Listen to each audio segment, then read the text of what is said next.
तो ये जो नोटिफिकेशन है ऑलरेडी आउट हो चुका है और इस बार जो एग्जैक्टली वहां पे जो वैकेंसीज मेंशन है वो है आपकी 2569 यानी कि 2569 वैकेंसीज। लेकिन आप यहां पर ये मान के चल सकते हैं कि जनवरी की एंडिंग या फेब की स्टार्टिंग में आपका एग्जामिनेशन कंडक्ट हो जाएगा। कि जब बहुत सारे कैंडिडेट्स फॉर्म भर रहे हैं तो उसमें से कुछ कैंडिडेट्स का जो सिलेक्शन हो रहा है तो उसके लिए स्टेजेस क्या क्या हैं। तो हेलो गाइस, नमस्कार प्यारे साथियों, हम लोग अच्छे से जानते हैं आरआरबी का नोटिफिकेशन आउट हो चुका है और अब तो फॉर्म फिलिंग भी स्टार्ट हो चुकी है। लेकिन इससे संबंधित जितनी भी जानकारी है कि वैकेंसीज कितनी है, जोन वाइज वैकेंसीज कितनी है, एलिजिबिलिटी क्राइटेरिया क्या है, एग्जामिनेशन का पैटर्न क्या है, यानी कि आइए हर एक चीज को आज हम लोग एक ही वीडियो में समझ लेते हैं। तो सबसे पहले तो वेलकम और शुरुआत करते हैं अपने सेशन की। तो आज हम लोग जो डिस्कस करेंगे वो करेंगे 2570 वैकेंसीज जो आपके जेई के पोस्ट के लिए आई हैं, that is junior engineer, DMs, CMA post. तो इसमें जरा ब्रेकडाउन देख लेते हैं, वैकेंसीज का क्या है और एलिजिबिलिटी क्राइटेरिया है, क्वालिफिकेशन क्या है, सब कुछ एक बार देख लेते हैं। सबसे पहले मैं आप लोगों को यहां पर बता देता हूं कि देखो ये जो नोटिफिकेशन है ऑलरेडी आउट हो चुका है और इस बार जो एग्जैक्टली वहां पे जो वैकेंसीज मेंशन है वो है आपकी 2569 यानी कि 2569 वैकेंसीज, जिसमें से जो पोस्ट है आपके लिए वो पोस्ट आपके सामने प्रेजेंट है। जूनियर इंजीनियर यानी कि जेई, डिपोट मटेरियल सुपरिंटेंडेंट यानी कि डीएमएस, इसके बाद केमिकल एंड मेटलर्जिकल असिस्टेंट यानी कि सीएमए। एप्लीकेशन विंडो आपकी ऑलरेडी ओपन हो चुकी है 31 अक्टूबर से, लेकिन फॉर्म फिलिंग आपकी 30 नवंबर तक चलेगी, राइट। इसके बाद सीबीटी की जो डेट्स हैं, सीबीटी 1 और सीबीटी 2 की अभी तक डेट्स के बारे में पता नहीं है, लेकिन आप यहां पर ये मान के चल सकते हैं कि जनवरी की एंडिंग या फेब की स्टार्टिंग में आपका एग्जामिनेशन कंडक्ट हो जाएगा। So it is yet to be announced, जैसे ही अनाउंसमेंट होता है मैं आपको बता दूंगा। इसके बाद आगे बढ़ा जाए। अब क्वालिफिकेशन क्या है, कौन कौन अप्लाई कर सकता है। तो देखो, for the post of JE आप यदि डिप्लोमा किए हैं या फिर बी बीटेक किए हैं तो आप लोग एलिजिबल हैं। सो डिप्लोमा और B BTech in the relevant engineering stream. DMS के लिए डिप्लोमा और degree in engineering from any discipline. और अगर मैं सीएमए की बात करूं तो bachelor's degree in science with physics and chemistry. तो ये हो गया आपका एजुकेशनल क्वालिफिकेशन। आगे बढ़ा जाए। अब यहां पर यदि मैं आपसे पूछूं कि एज लिमिट क्या है तो आप कहेंगे सर ऑब्वियसली ये तो हमारे दिमाग में डाउट था ही। तो यहां पर जो इस बार एज लिमिट है वो है 18 से 33 वर्ष, जो कि लास्ट टाइम हमने 36 ईयर्स तक का देखा था। तो यहां पर जो ओबीसी वाला पार्ट है तो उसमें 3 ईयर्स का रिलैक्सेशन है, जहां पर वो 36 ईयर्स है। बट फॉर जनरल कैटेगरी यानी अनरिजर्व कैटेगरी ये जो आपकी एज रहेगी वो 18 से 33 ईयर्स है। बाकी एज रिलैक्सेशन अलग अलग कैटेगरीज में अलग अलग दिया हुआ है। नेक्स्ट, अब आते हैं उस फनल वाले पार्ट पर कि जब बहुत सारे कैंडिडेट्स फॉर्म भर रहे हैं तो उसमें से कुछ कैंडिडेट्स का जो सिलेक्शन हो रहा है तो उसके लिए स्टेजेस क्या क्या हैं। तो यहां पर बेसिकली वो 4 स्टेजेस हैं। सबसे पहले सीबीटी 1 यानी कि कंप्यूटर बेस्ड टेस्ट 1 जो कि स्क्रीनिंग पर्पस के लिए है। इसके बाद सीबी 2 पे आ जाओ तो यहां पर आपका टेक प्लस नॉन टेक दोनों ही पोर्शन आता है, यहीं से आपका फाइनल सिलेक्शन होने वाला है। इसके बाद होगा डॉक्यूमेंट वेरिफिकेशन और फाइनली आपका मेडिकल एग्जामिनेशन। और इसके बाद हम लोग सर एंटर कर चुके होंगे रेलवेज में, राइट। तो यहां पर जो हम लोग एग्जामिनेशन पैटर्न के बारे में बात कर रहे थे तो सीबीटी 1 जो कि स्क्रीनिंग नेचर का है, इसके लिए टोटल आपको मिलेंगे 90 मिनट्स। 90 मिनट्स में आपको सॉल्व करने होंगे 100 क्वेश्चंस। तो देखा जाए तो हर क्वेश्चन के लिए हमारे पास 1 मिनट भी प्रॉपर नहीं है, बट क्या टेंशन लेने की बात है? नहीं, क्योंकि बहुत सारे क्वेश्चंस ऐसे भी होते हैं खासकर साइंस और जीके जीएस वाले पोर्शन से, जो कि आपका अकेला यहाँ पे 45 मार्क्स का, जिसमें बस क्वेश्चन देखोगे, आंसर यहाँ तो आएगा या नहीं आएगा और आप आगे बढ़ जाएंगे। सो दैट मीन्स यहाँ पर अगर हम लोगों ने प्रॉपर प्रैक्टिस कर रखी है तो it will be sorted. Negative marking की बात करें तो 1/3 है, यानी कि 1/3 मार्क्स। सब्जेक्ट्स की बात करें तो मैथ्स जहां से 30 क्वेश्चन हैं, रीजनिंग 25 क्वेश्चन, साइंस 30 क्वेश्चन और जनरल अवेयरनेस 15 क्वेश्चन। तो ये आपका हो गया टोटल 30 और 25 55 नंबर मैथ्स और रीजनिंग से, और साइंस 30 नंबर और 15 नंबर जीएस, यानी कि आपका 45 नंबर का साइंस और जीके जीएस वाला पोर्शन है। कुल मिला के ये आपके हो गए 100 क्वेश्चन 100 मार्क्स के, जिसके लिए आपको मिलने वाले हैं 90 मिनट। अब जब सीबीटी 1 क्वालिफाई कर लोगे तो आप जाएंगे सीबीटी 2 में। अब सीबीटी 2 में चलते हैं। तो सीबीटी 2 में जैसे कि अभी डिस्कस किया था कि यहाँ पे टेक्निकल के साथ साथ नॉन टेक्निकल भी है।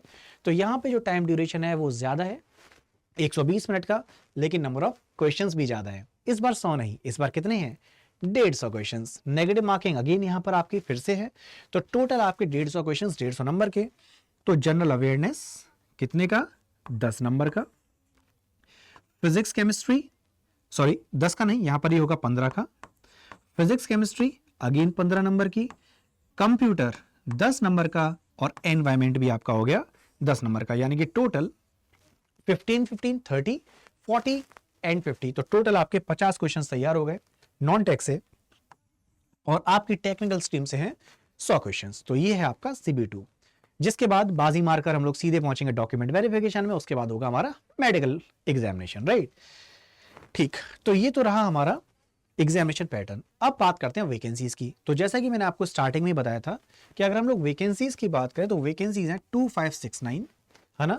अब यहां पर एक चीज है कि आप जब अप्लाई करेंगे तो आप सिर्फ एक आरआरबी के लिए ही अप्लाई कर सकते हैं, है ना। तो ये चॉइस बहुत क्रिटिकल है for the competition and cut off marks. तो जब भी आप चॉइस फिलअप करें तो बहुत सोच समझ के फिलअप करना। तो इसीलिए मैंने यहाँ पर वो ब्रेकअप भी तैयार कर दिया जिससे आपको आइडिया लग जाए कि कौन से जोन में कितनी वैकेंसीज हैं। वो वैकेंसीज में से आपके कुछ एग्जाम्पल्स बता देता हूँ। आरआरबी कलकत्ता से 628 वैकेंसीज हैं। आरआरबी मुंबई में आपकी जो वैकेंसीज हैं वो 434 यानी 434 हैं। और आरआरबी चेन्नई में इस बार 160 वैकेंसीज हैं। तो ये तो आपकी मेन मैंने वैकेंसीज बता दी, लेकिन जो कंप्लीट ब्रेकडाउन है वो आपके सामने ये प्रेजेंट है। इस कंप्लीट ब्रेकडाउन में हम लोग शुरुआत करते हैं अहमदाबाद से।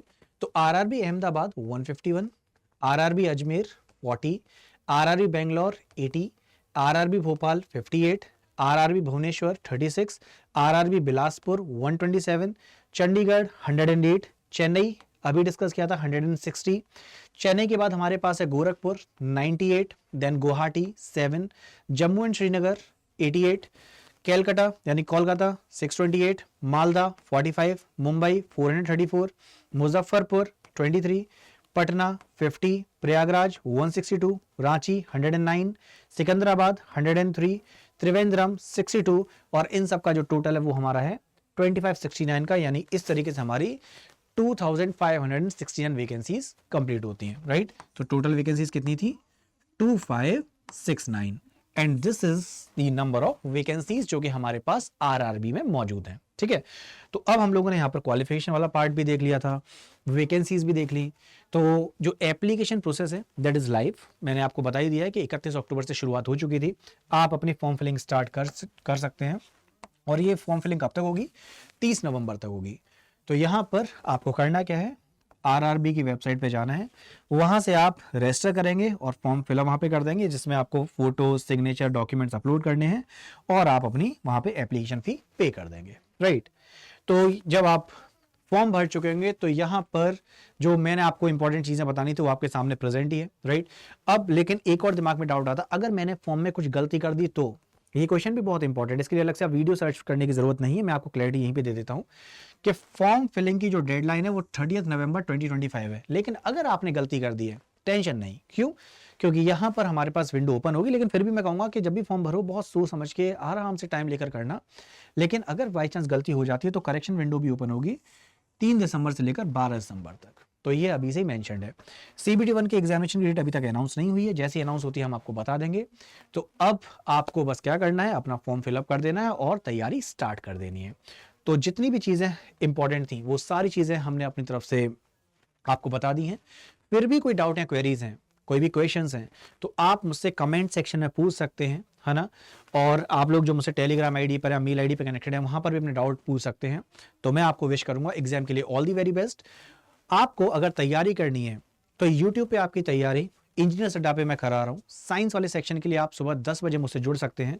तो वहाँ पे कंप्लीट नॉन टेक और टेक्निकली क्लासेस चलती हैं, जो कि सुबह 8 बजे करंट अफेयर से स्टार्ट होती है। फिर प्रशांत सर वहाँ पे रीजनिंग मैथ्स लेते हैं, जो कि 9 बजे 10 बजे मेरी साइंस क्लास आ जाती है, जो कि 30 नंबरों को कवर अप करा रही है।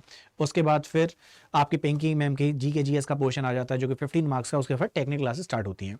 तो आप यूट्यूब पे इंजीनियर्स अड्डा पर जा सकते हैं, वहाँ पर वीडियोज विजिट कर सकते हैं, क्लासेस कैसे चल रही हैं। और मेरी वाली क्लास में एक चीज़ खास है, क्या? मैं एनिमेशंस का भी यूज़ कर रहा हूँ, कि जहाँ पर भी, चाहे वो फिजिक्स हो, केमिस्ट्री, बायो, मेरे पास सारे एनिमेशंस प्रेजेंट हैं। टॉपिक को हम लोग एनिमेशन वाइज पढ़ रहे हैं।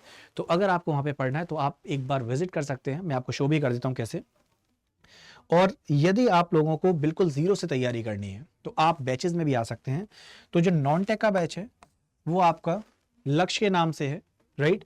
और यदि आपकी branch civil, mechanical, electrical, electronics, computer, इनमें से कोई भी ब्रांच है तो आपके लिए CBT 1 प्लस CBT 2 के लिए शताब्दी बैच भी है। फॉर मैक्सिमम डिस्काउंट आप कोड इस्तेमाल कर सकते हैं Y723। तो मैं एक बार दिखा भी देता हूँ आपको ये बैच कैसे लेना है। तो बैच परचेज करने के लिए आप जाएंगे अड्डा 24/7 की वेबसाइट पे।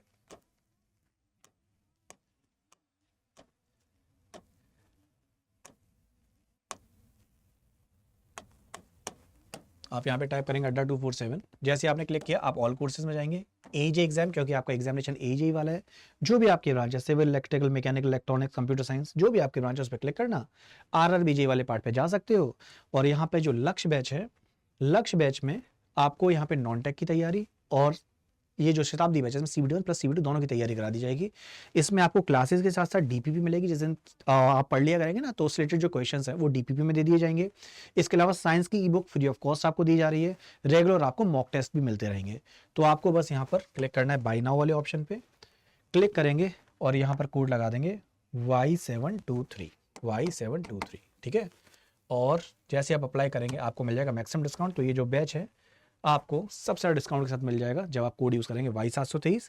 और मैं आपको बता भी चुका हूँ, अगर आपको YouTube पे भी सेशंस लेने हैं तो आप इंजीनियर्स अड्डा 24/7 पर आकर YouTube की क्लासेस ले सकते हैं, जहाँ पे मैं साइंस आपको 10 बजे पढ़ा रहा हूँ। और ये सेम साइंस आपकी केवल RRB JEE में नहीं, किसी भी एग्जाम में जहाँ पे साइंस आती है वो सभी एग्जामिनेशन, जैसे कि आपका SSC JEE, RRB JEE, कोई भी AJ का एग्जाम हो, यहाँ पे CGL, NTPC, कोई भी एग्जामिनेशन दिमाग में आ रहा हो, RRB ALP, सभी में ये साइंस आपके काम आ जाएगी। तो मैं यहाँ पर आपसे अभी विदा लेता हूँ और एग्जामिनेशन के लिए विश कर देता हूँ all the very best guys. तो कोई भी डाउट या क्वेरीज हो कमेंट सेक्शन में पूछ लीजिएगा। और ये सभी बैचेस आपके सामने मौजूद हैं। और डिस्काउंट के लिए क्या करेंगे, कोड यूज कर सकते हैं Y723। तो कोई बुक या बैचेस लेने हो use this code. So bye guys, take care, जय हिंद। और एग्जामिनेशन के लिए फिर से विश कर दूं ऑल दी वेरी बेस्ट।